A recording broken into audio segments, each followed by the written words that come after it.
What's up, guys? Welcome to another episode of Reason to Doubt, your source for all things skeptical. My name is Jordan. With me today, I have Jared, as always, but we also have a special guest, Nick from across the pond. How's it going, Nick? You okay? Nick and I had a conversation on the YouTubes, one of his videos, and we thought it might be interesting to get two engineers together and talk about what we think about the design constraints of God and how all that might work. And then Jared is there to make sure that what we say is comprehensible to some other person. Yeah, I'm there. I'm here just to reel them back in when they start making my mind melt. So that way, I'll be like, "Hey, you might be getting too deep in the woods." Yeah. So we can translate it back into English for everybody else. Right. So briefly, because I know we're going to cross-post this on both channels. So for those who don't know me, my name is Jordan. I'm a mechanical and nuclear engineer. I've been an engineer for a few years now. Nick, why don't you go ahead and introduce yourself? Yeah, I'm Nick. I'm from the UK, just for anybody who's confused by what the other side of the pond meant. I'm a manufacturing research engineer. So I work in manufacturing, but in developing new manufacturing techniques and things like that. Although I have a degree in mechanical engineering. So I'm sort of done both-ish in a kind of weird way. But yes, so I'm an engineer as well. And I'm Jared. I probably won't say much during this, but I have a background in, I was a theologian, and I am no longer a theologian. So there you go. He has a degree, though. So today's topic is going to be design, specifically what a theistic kind of design concept looks like, or what Nick's design concept is, and how that meshes with like normal theology, and we'll just kind of go from there. So, Nick, when we talked before, for those who don't read every comment I post on YouTube, we were talking about intelligent design, specifically the recurrent laryngeal nerve. And that kind of led into a conversation about what the nature of intelligent design might be and what kind of design constraints God might or might not have. So I was wondering if you could briefly describe, like, for everyone listening, what do you think the design of God looks like? Like, what's your conception? Oh dear. I'm in the middle of trying to write a video about that at the moment, actually, as a result of that conversation, in fact. Basically, one of the things that I've noticed in the intelligent design kind of debate in general, so both sides, so the intelligent design side and the sort of anti-intelligent design side, the non-theistic sort of side, is none of the people involved are designers. So, I mean, I've got a list: Michael B., Stephen Meyer, Richard Dawkins, Hugh Ross, Christopher Hitchens, Ken Miller, etc., astrophysicists, biochemists, biologists, philosophers, and things. But there are no engineers involved. So what you end up with is they're discussing design, but they don't really know how design works. Like just human design. Forget God's design for a minute. So the way this came up with the laryngeal nerve was your point about well, surely God could just make it perfect. Mm-hmm. Yeah, if God's God, surely he can just he can fix it, whatever the limitations are. But one of the things that comes up in a lot of design, which I'm sure you've come across as well, is that all design is compromise by definition. So the best design is not the design that gives you the best function. It's the design that provides you the optimum compromise between like different competing requirements. And I don't see any reason why this wouldn't also apply to God when God is designing the universe and life in general. So, for example, the laryngeal nerve probably isn't the best example, actually. An obvious example would be human birth. So human babies are born more or less premature, basically, and women have quite a lot of trouble giving birth to them by comparison to other creatures. Now, this is the result of a design compromise because human women have very narrow hips by comparison to the size of the baby's head. The reason is because if their hips were much wider, they wouldn't be able to walk. So you have a design constraint on the width of a woman's hips, which gives a limit on how big the baby can be, which is why human babies are born more or less as big as they can get before they have to come out, or else they can't come out. But that then means that human babies are very, very premature by comparison to other creatures. But it also means that women have a lot of trouble, because if they wait much longer, basically you have a system which is operating at the edge of certain limits, which gives you issues, a compromised system. But that's the kind of thing that I'm referring to, and how that then applies to God, because God is constrained by, though he's not constrained in power, because God's God, he can do anything. He's not constrained in intelligence. He is constrained by his own objectives. Okay. So God creates a universe. He creates a set of physics, a set of physical laws and physical parameters. Everything then has to work within those parameters, which by definition limits what can happen. And everything that exists then has to work within that paradigm. So, for example, nothing can move faster than light. And if God's going to create a galaxy that can support humans, that galaxy has to follow fairly specific parameters in terms of what it can be.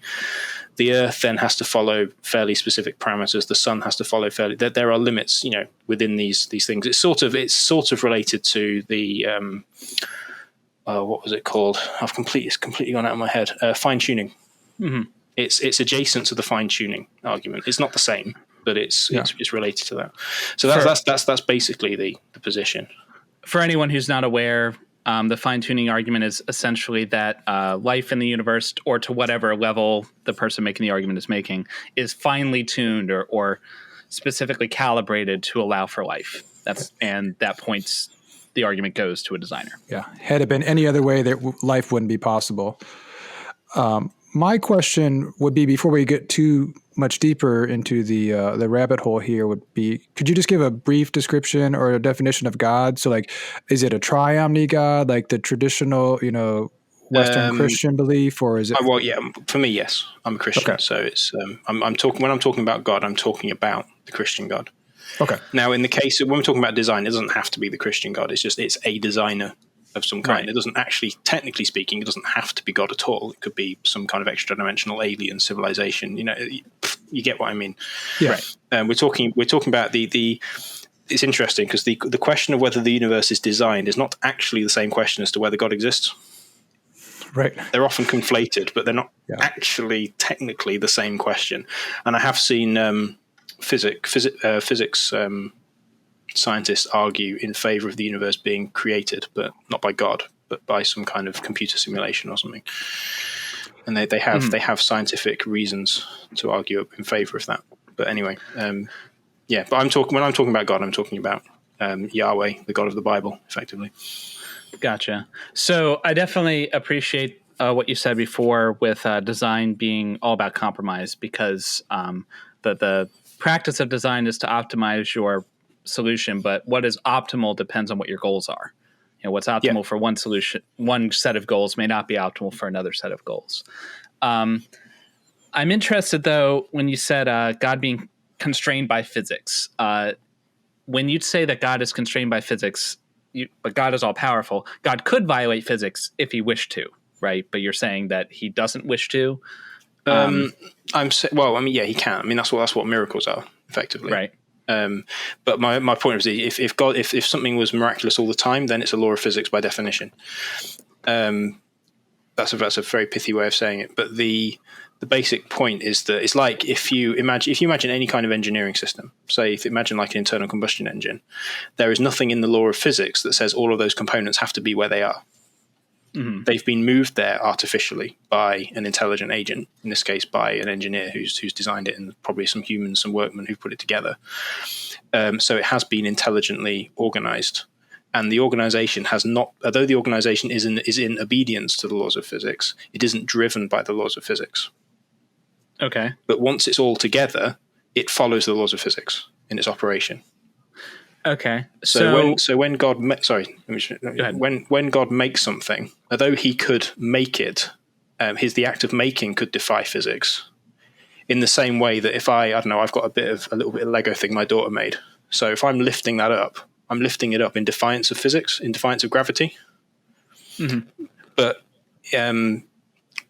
once I've put it somewhere, it's then following. Like I put it on the desk, now it's following the laws of physics. Or once it's arranged and put together, it's now following the laws of physics. So like hypothetically, God could take all of the soup of carbon-based molecules that were floating around in the primordial ocean 3.5 billion years ago, and he could arrange them into a DNA molecule. But once that is working, it has to follow the laws of physics. And God has to make something that can follow the laws of physics. Otherwise, I mean, you could end up with a situation which is actually very close to the Islamic belief, where God literally is puppeteering everything. So when you strike a match and light a candle, it's not the laws of physics that are doing that. Allah is literally making it light. And he just so happens to do that consistently, so it looks like a law all the time. So you could have that view, but that's not the view that I take with regards to design. My point is that what you would expect when God creates the universe, you would expect compromised designs, or designs that are they say they follow the normal rule, what you'd expect to see the normal rules of engineering, because it is a form of engineering. In your mind, at what point does God do his thing? Like, is it just like at the beginning of the universe, he makes the universe and then life evolves because he intended it to be that way? Or it's like 4.5 billion years ago, he poofs the first life into existence? Or I'm in the process of working that out. I'm not sure. Fair enough. Okay. So the issue is that there's no way to tell empirically, which is also why I disagree with the assertion that intelligent design is a scientific theory. Because you cannot. I think there are positive things you would look for, which would count as positive evidence for something having been designed. Because the question is, what is design? What do you look for when you're looking at a designed object? How do you tell the difference between an object that's designed versus one that's just appeared as a consequence of physical forces? But how I would look at the fossil record, for example, and say, right, okay, design came in there, and design came in there. I don't know. Because if God was going through and just guiding it and modifying it, it would look like evolution anyway. Because what the fossil record is showing, the fossil record does not show, or at least does not show in the first instance, it does not show evolution by natural selection. What it shows is this animal existed at this time period, this animal existed at this time period, this animal existed at this time period, and there is a progression from one to the other. But it doesn't directly show the mechanism by which it changes. The mechanism is inferred. Okay. Does that make sense? Yeah, that makes sense. So natural selection has been observed directly because we've observed it in animals that exist now. That is then that inference is then made to the fossil record to say, oh yeah, this, and we theorize that natural selection caused this as well. But nobody's been back in time to actually watch it changing. So it's a reasonable extrapolation, but it is an extrapolation. I'm not saying it's unreasonable. But my point is, if God was involved and was changing it in the past, you would not be able to tell the difference. My question would be if you had, go ahead. So if you had does God have like an ultimate purpose then? Like if we take a giraffe, for example, and look at, does that mean that we're watching the process like through those fossil records of God kind of like tinkering with something and like perfecting it to what he wants it to be? Or I don't know. So the way, I had a friend years ago now. Before I started doing the YouTube thing, I actually had a blog. I did about 4 articles and then got bored. But one of the first articles was a friend sent me an article from Answers in Genesis about young Earth creationism, and I basically wrote an article ripping it apart because it was garbage. But one of the things they were talking about was how AIG did a garbage article. You don't say. Yeah, I've just my heart. The shock is killing me. I've not bothered to do anything debunking young Earth creationism because it's just too obvious. It would be really boring. But anyway, I did this one, and one of their things was about how it's the idea that God would create predators and things is terrible because predators is death and death is sin and but the point is what the web of life, if you like, is an energy system. Mm-hmm. So energy comes onto the earth via sunlight. Plants convert that from photon energy, light energy into electromagnetic energy into chemical energy. So photosynthesis is basically the reverse of aerobic respiration. So you're taking sunlight, carbon dioxide, and water and converting it into sugar, rather than the other way around. So whereas the human body takes oxygen and fat or sugars and burns it to release energy, the plant is doing the inverse, and the sunlight provides the energy. It's an endothermic reaction, or something. I don't know, it's A-level chemistry, but that's more or less what's happening. And then the various sort of cycles of life are basically then just moving that around. Mm-hmm. So some animals eat plants, other animals eat those animals. Those animals eventually die, and then there's other things that decompose those back into the chemicals that go back into the soil and then the plant. So you have this energy system. The point being that then all the different niches of creatures then fit into that energy system to make it work. So God is then, the purpose of any particular animal is to function within that energy system. Whether God was leading towards humans specifically in terms of this particular form factor, or whether there is another form factor that would do the job that he just happened to not do, I don't know. Because the main virtue of humans with respect to other animals is the ability to relate to God specifically. It's not physical characteristics. When the Bible says God made humans in his image, he's referring to their spiritual aspect, not to the physical aspect, is more my point. But then there are human beings have certain unique characteristics that allow us to build things and produce civilization that otherwise wouldn't necessarily be possible. So intelligence is one. Humans are unusually intelligent, but there are plenty of other intelligent animals. Like killer whales are extremely intelligent, but like they're not going to build skyscrapers. They don't have hands. Yeah, the thumbs. Yeah, thumbs, hands. Yeah. But it's also things like fine motor control, so the ability to do that. Things like the way the muscles work in your back compared to chimpanzees, it's very different. The way your voice box works for complex communication. There's all these other factors basically that combine together to make humans uniquely capable of that kind of thing, which other creatures aren't. But that doesn't mean that humans are the only possible solution. That's an interesting perspective. I don't think I've heard anyone claim or explore the idea that God basically like designed a system and then was like, okay, you guys won the cosmic lottery, you made it, so boom, souls for you. And well, the next point from there is that I don't think having souls is unique to humans. Okay. So this is a theory I'm developing, so it's in no way complete, but the humans are unique in their capacity to relate to God directly through religion, prayer, spirituality, etc., etc., etc. But my personal belief is that if it is alive, it has a soul, because that's what makes it alive. So all dogs do go to heaven. Or to hell if they're bad dogs, but yeah. Because one of the things that I found interesting is that science doesn't know how to define life. It's a very tricky topic, yeah. They can define what life does. They can define the parameters and the features that life has, but they don't know what it is. And my personal sort of theory, the reason why they don't is because life is not purely physical. So a living thing, the reason something that is living is something that has an awareness of itself versus everything else. And all living things do that. Even single-celled organisms do that. Plants do that. And then morality is a subset of that self-awareness. So humans are basically a more advanced, much more capable version of that.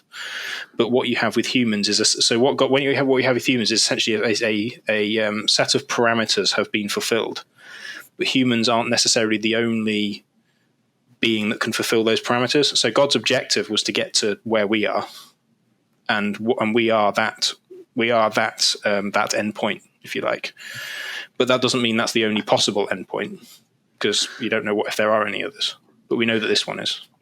Does that make sense, sort of? Yeah, I think I'm following. So it seems like a lot of what you've said, if you just remove the theistic language, would just be the model of a normal naturalistic model. Like you've got creatures that have evolved according to selection pressures and they obey the laws of physics, and they aren't necessarily evolving towards anything, but certain things like intelligence are favored because they have an evolutionary, they're advantageous, right? So I mean, I don't reject the naturalistic model.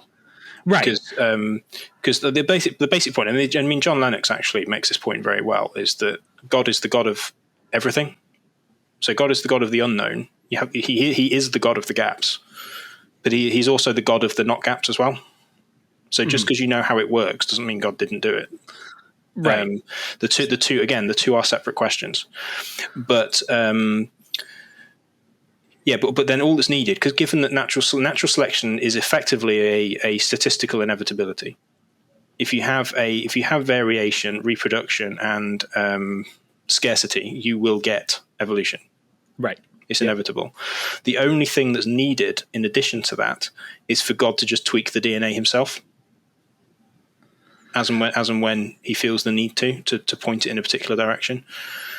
In terms of the physical, like the physical expression of like God, what God being involved would actually look like from a physical point of view. Does that make sense? That's the only. Could we bring it back to design then? Like, for example, maybe we could use a specific example like the laryngeal nerve, or my favorite is the human reproductive / sewage system, right? Like, like I think 2 male genitalia would be better, one for procreation and one for urination. Like, but anyways, yeah, you see what I'm saying? My question to tie into that is like, how would you tell the difference between a purely natural system or a system with like a deistic God who spun the top and then everything goes from there and he never touches it again. He goes off and plays with his other toys, and your system? Because it seems like your model is very similar to the natural system, but then God did it, just kind of like drawing a line, So how do you tell the difference? Well, this is the question I'm sort of wrestling with at the moment. I don't know how you would tell. So my reason for believing that it's designed is not looking at any particular system in particular. It's like it's difficult to explain. Let me just get the. I had some notes written up on it somewhere. Well, while you're pulling that up, I've got that up now. Let me just say that, here at this podcast for Reason to Doubt, we always respect the answer I don't know, because that's a legitimate answer to any question. It's our favorite answer, actually. Right. Well, that encompasses most of my answers to most questions. That's fair. Yeah, us too. Yeah. I got through my PhD Viva with that. Yeah. Go ahead. So the logic behind it being designed is this question is, how do you recognize design? So the intelligent design, like Michael B's irreducible complexity thing, they're looking at like specific things. The problem with that is that, again, it's basically a stealth God of the gaps argument, because it's like evolution or naturalistic processes can't explain this, therefore God did it, or therefore a designer did it. So that's the problem with that. The next point following on from that is that even if we can explain it with naturalistic processes, that doesn't mean that God didn't do it. Okay. Because God, if God did do it, he's fully capable of making use of naturalistic processes. I mean, engineers do this kind of thing all the time. We use evolution ourselves to design things. Sure. So, and in fact, natural selection or some form of selection, evolution via selection, is actually a very efficient engineering design tool. If you've ever looked into generative design and additive manufacturing, they use that a lot with an algorithm and a set of parameters, and then it just iterates for like 20,000 generations and produces this super organic, efficient-looking strut or whatever. I had some guys in my previous job who did that. That's my preferred method to solving complex problems, is to beat them to death with computational power. Yeah. So I mean, natural selection in some ways is a physical version of that, or can be looked at that way. So, but if I'm looking at a physical structure, how do I tell whether it's been designed or not? So, for example, if you were to go hiking in Snowdonia, in Wales, which is one of the countries in the UK, you will find little piles of rock. Sorry, my throat. Hang on a second. You will find little piles of rock along the paths, and they're called cairns. And what they basically are is a way of marking out where the path is. So because sometimes you'll have like a dry river bed and some other bits and bobs, and it's difficult to see the path, so the cairns. And what's supposed to happen is when you walk past, everybody who walks past is supposed to put a rock on the cairn. So a cairn is just a pile of rocks. But then so is a landslide. So how do you recognise that one's designed and the other isn't? Or one's been, or more specifically, one's been done on purpose and the other isn't. The other is a form of natural process. So that's one bit. But the idea is firstly the likelihood of it happening by itself. So a cairn is just a pile of rocks just on a path. The number of purely naturalistic things that could cause that are basically zero. Now it could happen by chance, but it's incredibly unlikely. Whereas somebody just coming on and piling some rocks up is much more likely. So it's a balance of probabilities. And then the other point is, if you look at an engineered system can be defined as the existence of parts in close proximity where there is no physical requirement for them to be together. So there's nothing in physics that says they have to be that way. And then they are arranged according to a purpose that is outside of the physical components themselves. Does that make sense? So just make sure I'm following. To answer the question of how would you recognize that life or the universe or whatever system you're looking at is designed, is the likelihood of it not being designed, like of it coming together through purely naturalistic processes? I'm not talking about the universe. I'm talking about like an engine, an object. Okay. So we leave the universe out for a minute. If I'm just looking around, because the only other thing that we know that's capable of design is humans. More for the sake of argument. I mean, there are certain types of birds that build nests and fancy things to show off and get mates and things. But so we know that intelligent agents can produce design. Okay. So if I'm looking at a physical object in the real world, how do I know that has been produced by an intelligent agent? Like if I look at a pyramid is a pile of rock, like the Egyptian pyramids. If I look at a mountain, that's also a pile of rock. One has been formed by human measurements and human skill. The other has been formed by physics. How do I tell the difference? Mm-hmm. So what do I look for? And it's almost intuitive. Like what do I? And because humans just do it intuitively. You just know. You look at a pyramid and you just know that that's somebody made it. You won't even go, oh look at that, and look how amazing the laws of physics were to make that thing perfectly straight. You'll just be who made that. So that's the question that I'm currently trying to answer, because that's the question that then I can then take that criteria and then apply that to the universe. Does the universe have those same features? Mm-hmm. Now, the feature that I would look at, like how I recognize, say, like that somebody built like an engine or anything like a vehicle like that, is the arrangement of parts that are fulfilling some kind of role. They're doing something. And there's nothing in the laws of physics that says they have to be together. They've been moved there artificially, somehow. And then the parts are arranged. They're fulfilling a purpose outside their physical makeup, and that's not the same as complexity. Because you'll know the best design is the simplest one that fulfills whatever it is. The fewer moving parts you have, the better. Yeah. Which is why complexity is also a bad argument for design, because design and complexity don't relate to each other either. So reducible simplicity would be a good argument then.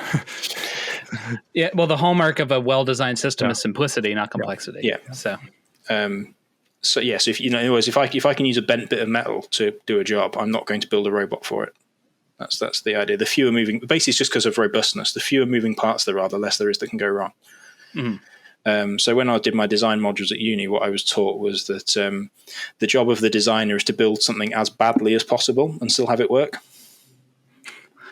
Yeah. Or I forget who said it, but a design is perfect not when there's nothing left to add, but when there's nothing left to take away. Yeah. It's the same kind of thing.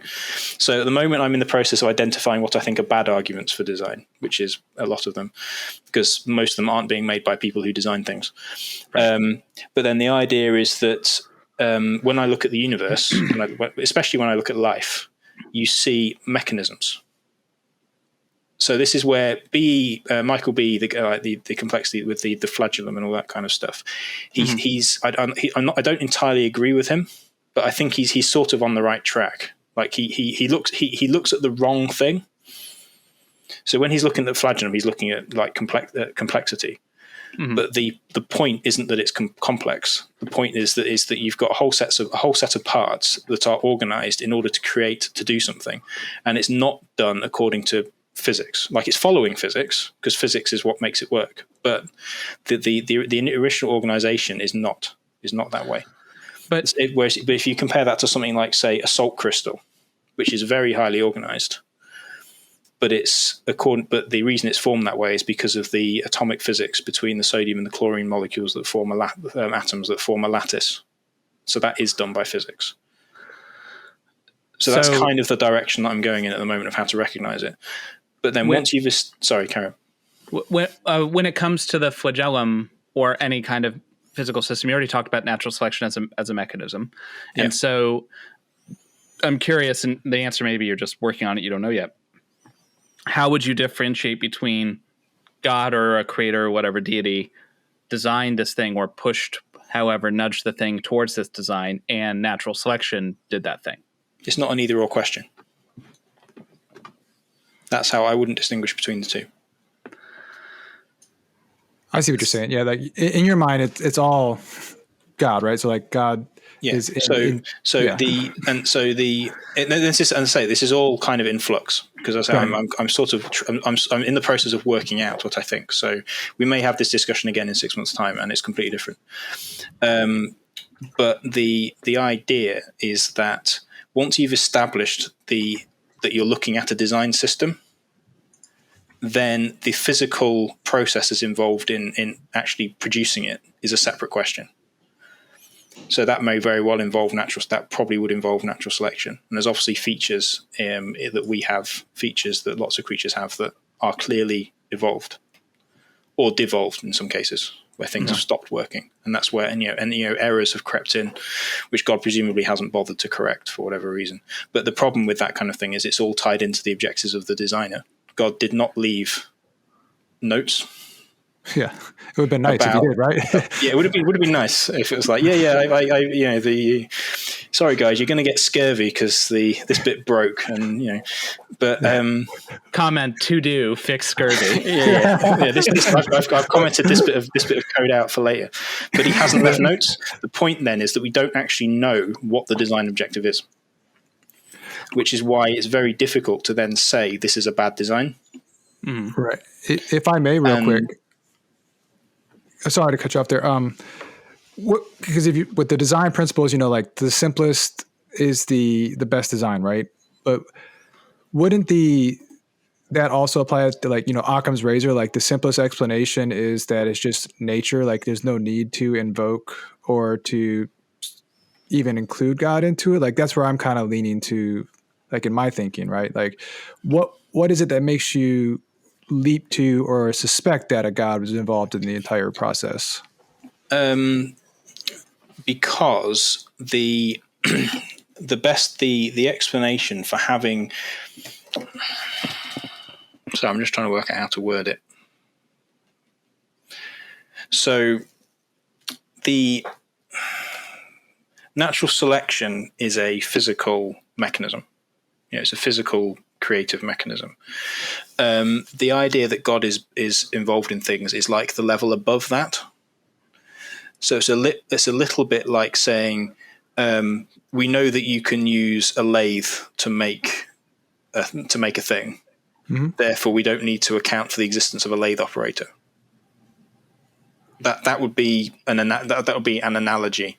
It's not a perfect analogy, but so my point is because you have these systems of these systems of things, which by the way are vastly more capable and sophisticated than anything humans can do at the moment. the brain is tens of thousands of times more powerful than the fastest human supercomputer, as well as being much lighter, much more efficient, and so less power hungry too. yeah, it runs. I mean, your typical supercomputer needs a small power station to run it, and I'm in no way exaggerating. The human brain runs on the equivalent of a couple of light bulbs. To be fair, it does all that, but it really, really sucks at doing math. After a fashion, it's very good at comparative mathematics. Yeah, it's very good at pattern recognition, that sort of thing. The point I'm trying to make is that I'm looking at a system in biological systems, which are although they work via they develop by natural selection, but then we've already established that natural selection is just mathematics. You wouldn't, although Darwin was a genius because he worked it out. But it's one of those things that once he's worked it out, it's obvious in hindsight, and you could probably use mathematics to show that would happen, because it's statistically, it's inevitable that would happen. Yeah, I've definitely thought that. While, like you said, it's amazing because he came up with it first. Like in hindsight, it's like, why did it take us so long to figure this out? There's lots of things. I mean, like writing is like that.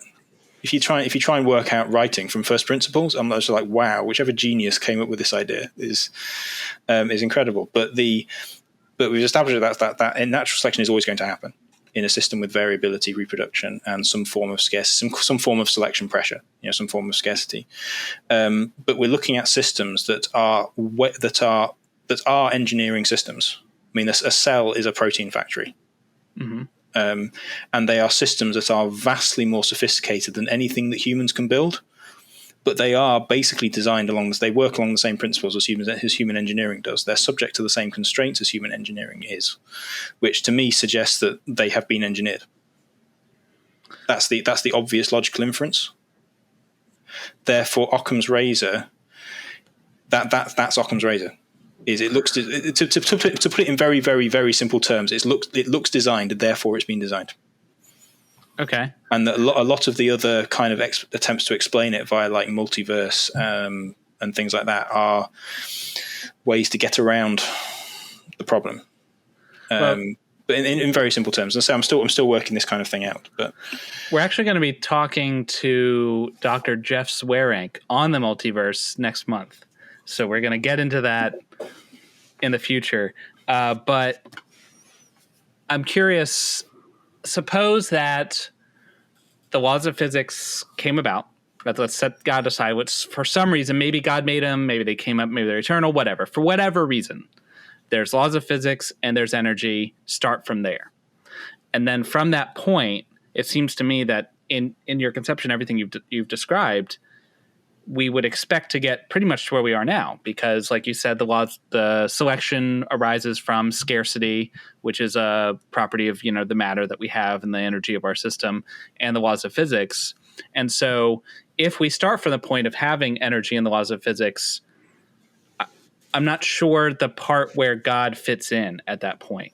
Like if you acknowledge that natural selection is a natural consequence of scarcity in physics, and, then it seems to me that you're already there. Like you've already finished the race.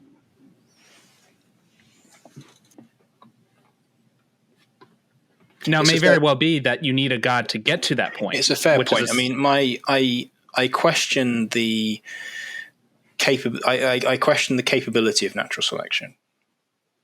So this is something, again, I'm sort of developing. I have done some YouTube videos that are kind of along those lines. I'm not convinced by the mathematics. So natural selection is a real process, definitely. But I'm not convinced that it's a sufficiently powerful process to produce what has been produced. Okay. So the only difference, the only thing that's required is that you can have the same process of mutation. It's just if the mutations are done manually, then they can be done immediately. Like there's no time constraint. So, for example, when I did I'm almost completely through a series on the evolution, for example, looking at the original paper going through the mathematics of the original paper that proposed the 400,000 year evolutionary time for an eye. And based on that, I'm not convinced. I don't like the mathematics in that paper. I mean, the mathematics they've done is correct. They've just done it they've just done the wrong mathematics. Trying to calculate fitness and natural selection timescales is actually very hard, and I'm not convinced that it can happen quickly enough. So that's almost like another subject of debate, is whether natural selection is actually sufficiently capable of producing the things that we see in the fossil record. And I don't really see that anybody has shown that's the case. Based on the literature that I've looked through, so like the various research papers I've looked through so far, the logic seems to be we have this process that can produce change, and we have a fossil record that says things have changed, therefore this did that. But no one's actually worked out what the limits of the natural selection process are. And it must have them, because no process is limitless. And we know it's got its limits because almost all creatures that exist have gone extinct because they couldn't evolve quickly enough. So to give you to give a very simple example, if you look at the Basilosaurus, so the whale that came up when you did the debate, was it a few months ago with you did a debate with what's the name from the Gutsick Gibbon channel? I did evolution. One against Nephilim Free and Benjamin. That's the one. Yeah. Yep. And she brought up the whales. Mm-hmm. Basilosaurus. So to give you an example, Basilosaurus has been dated to have come into the fossil record about 55 million years ago, and we know that it didn't exist 65 million years ago, because that's when the meteor impact happened that killed everything, and nothing that was larger than 10 kilograms survived. So that gives you a 10 million year time limit, if you like, between when you definitely know something didn't exist. Because the fossil record, when you find a thing in the fossil record, that only gives you the latest possible time that it came in. It could have appeared earlier, but you don't have the fossils. Right. So when you have the fossil of Basilosaurus at 55 million years, you know it was there by then, but you don't know how much earlier it was. The advantage of using that as an example is we know it definitely wasn't 15 million years before, because there was a mass extinction 10 million years before. So that gives us a hard limit, which is why it makes quite a good example.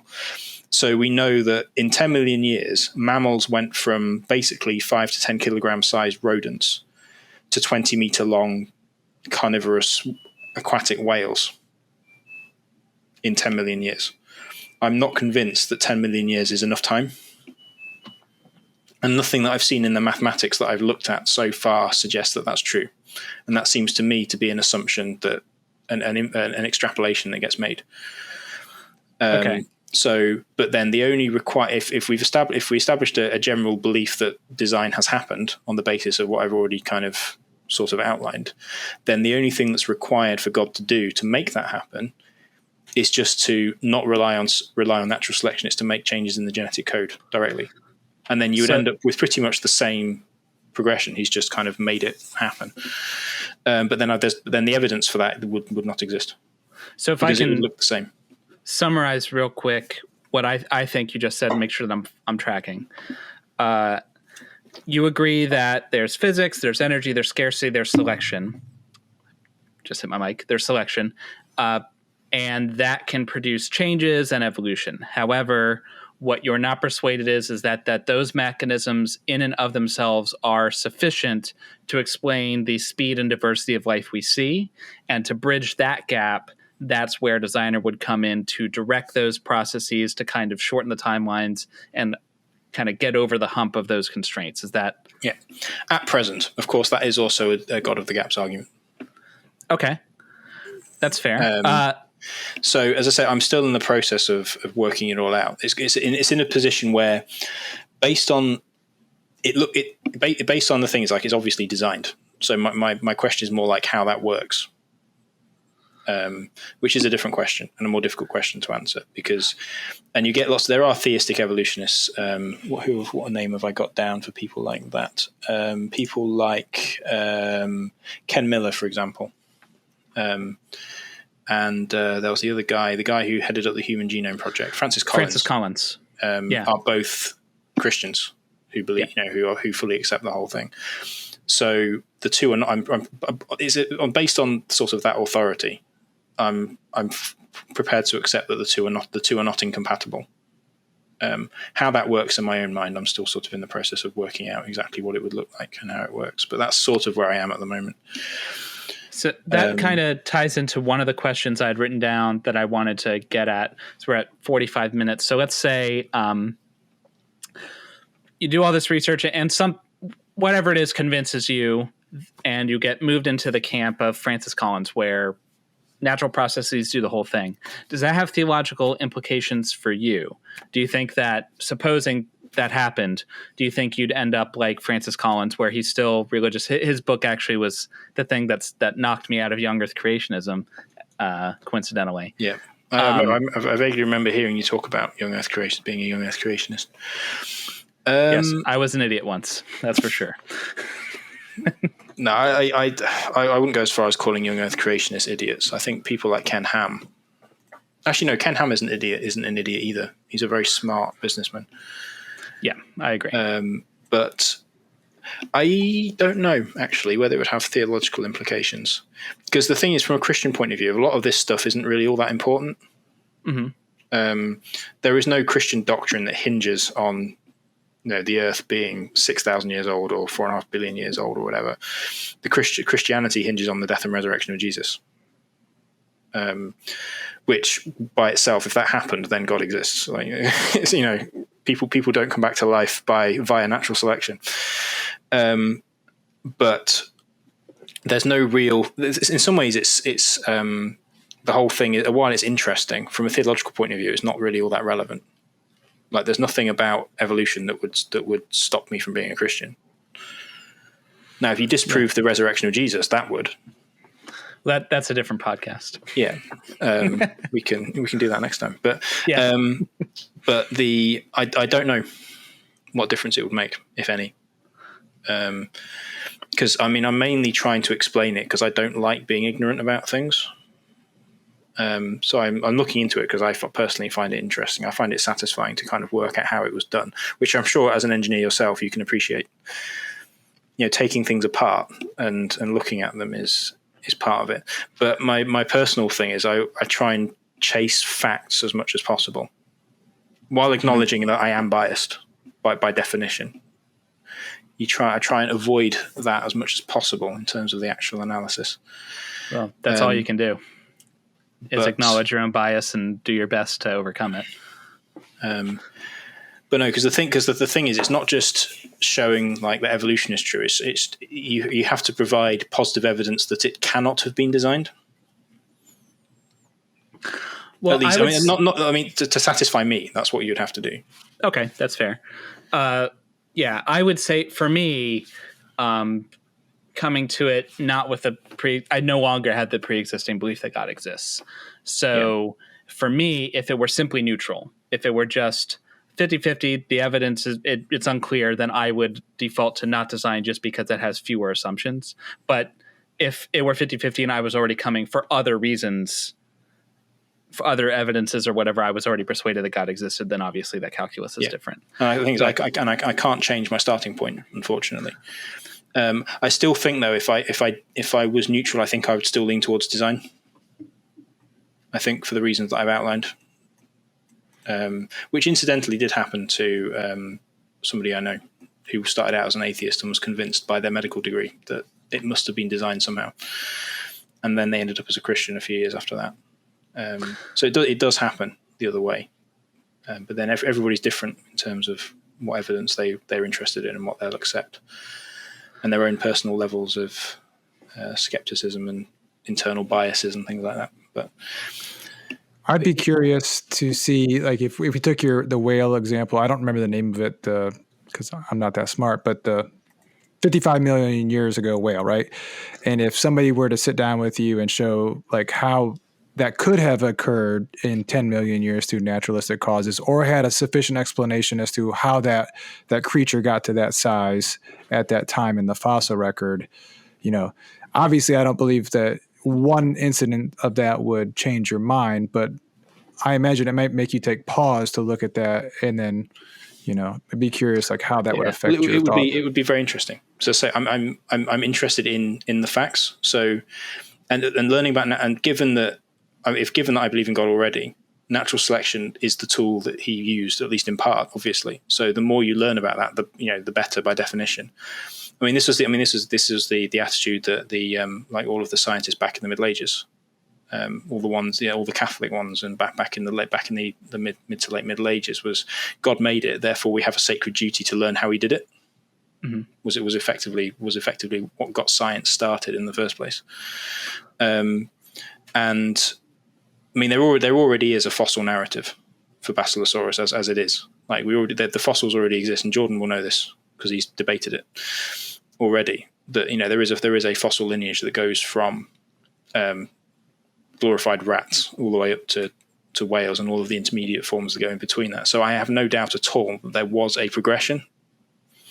The sticking point is whether natural selection as a physical mechanism is responsible for it. Those details I have to subcontract people like Dr. Dan or Jackson Wheat to, because I'm not a biologist. I don't understand the full systems. I've tried very hard, but I'm at the point where I'm just simply glad that other people are very good at that, because I'm definitely not. We can't do everything. And I said I have looked at the maths a bit, but it is a mathematical question more than it is a paleontological question. But I looked at because I found the original quantitative genetics textbook. Looked at the mathematical. It was like, nope. There's a lot of matrices and integral signs and things in it. I get a minor panic attack every time I see an integral sign. But I can empathize. So at some point, it's like, nope, don't have time. I might look at it one day. But yeah. Well, I agree that I don't think. I mean, just empirically speaking, it's clear that it is not the case that if evolution or the standard model of how life came about is true, that Christianity is false, because the majority of biologists and scientists in general are Christian. So clearly, like, they somehow come to an agreement. Yeah. So obviously the two aren't mutually exclusive. And I also really like something you just said that we hit on this channel all the time is you don't have anything to fear from the facts. The only thing they can possibly do is increase your knowledge and, give you a better picture of what happened. And that's really what I think we're all after, is trying to have a better understanding of what actually happened. That's all I want, whether that answer is God or something else. It doesn't really matter to me. Well, I've come across too many Christians who are almost like afraid of science because they're scared that it will ruin their faith. Mm-hmm. And it's like, no, it won't. Knowledge is never a bad thing. Like, yeah, say that louder again for the people in the back. Yeah. It won't be ruined. Like, just go and learn things. Go and read as much as you can about everything. Right. Like, you can't be an expert on everything, but you can do your best. Yeah. But yeah. So.